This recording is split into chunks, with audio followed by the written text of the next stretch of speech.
First up, how many team members does it take to run two cars? On a normal race weekend, the entirety of a team can be split into two distinct groups. The first group is the operational staff. This is the core of a race team and includes anyone whose job directly impacts the performance of the car. This includes senior management. This is the team bosses, chief engineers, strategists, basically those you would see on a pit wall during a live session. The next is engine. A team's engine supplier will provide mechanics to work in the garage for a race weekend specifically on engine matters. Next, Pirelli. F1's tire supplier has a dedicated staff for each of the 10 teams. And lastly, it's other technicians. It's those who are working on components such as brakes and radio. Several teams have said that the split is generally 40 to 45 senior management and mechanics, with 10 to 15 people to make up the engine, tire, and component technicians. F1's rules cap the operational staff at 60 people. Next is the non-operational staff. This is the core of staff working behind the scenes in the paddock.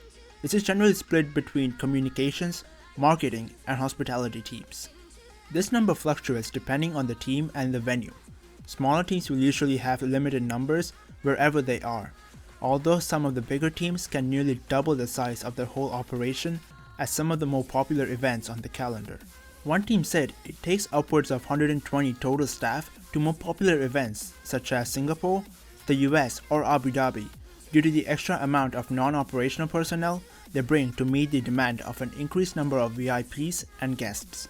Regardless of the team, this is the easiest part of a race team to cut down.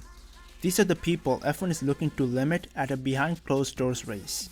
With no sponsors to look after, no VIP guests, and no media beyond skeleton production crews, the number could easily be reduced, and the lack of any motorhomes means a central catering team laid on by F1 and the circuit could feed each team's staff. Next, can teams operate with a skeleton race crew? It's easy to look at an F1 pit stop and suggest the number of mechanics could be cut in half. Each wheel takes 3 mechanics to change, so why not just have one per wheel like in IndyCar? Sure, the pit stops would be slower, but it would be the same for everyone, so no loss, right? The only problem is that the pit stop represents just a fraction of the work each of those members completes every race weekend. They're not simply pit crew. Every one of them has an important role working on the car throughout the weekend, and given the complexity of the cars, cutting the numbers would make it pretty difficult to get 2 cars up and running over a race weekend, not to mention repaired if one has an accident. F1 teams will continue to take the permitted 60 operational race staff to every event, with a minimal non-operational staff of around 20 expected to travel with them. You can effectively times 80 team members by the 10 teams, and you have a ballpark figure of 800 people traveling from their respective team headquarters to each race. Next up, who else would need to be there? In order to run a safe and fair race, medical staff, marshals, scrutineers, and FIA's safety and technical teams would all need to be present. The biggest number out of those is marshals, with over 350 attending previous F1 races at the Red Bull Ring.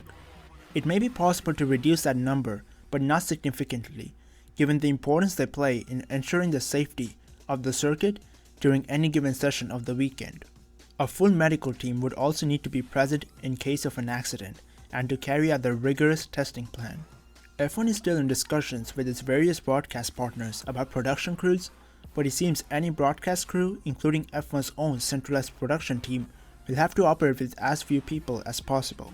Some TV broadcasters and commentators already work remotely, and it seems like all TV stations would have to do the same if racing gets underway.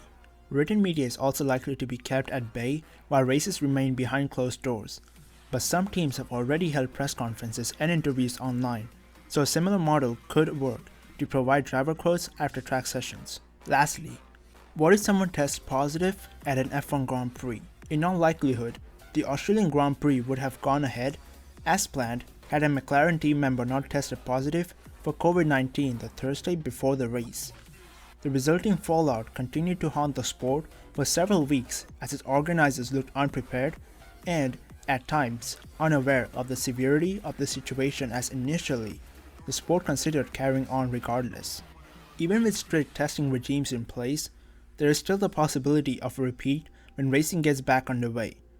The sport would suffer hugely if a positive test derailed its plans to continue racing in Austria, but FIA Medical Commission Chief Gerard Seiland said that would not necessarily be the case. He said that, quote, "The situation has evolved from Australia. We have provided a rapid response device to confirm the diagnosis, isolate and test people who have been in contact with a positive case."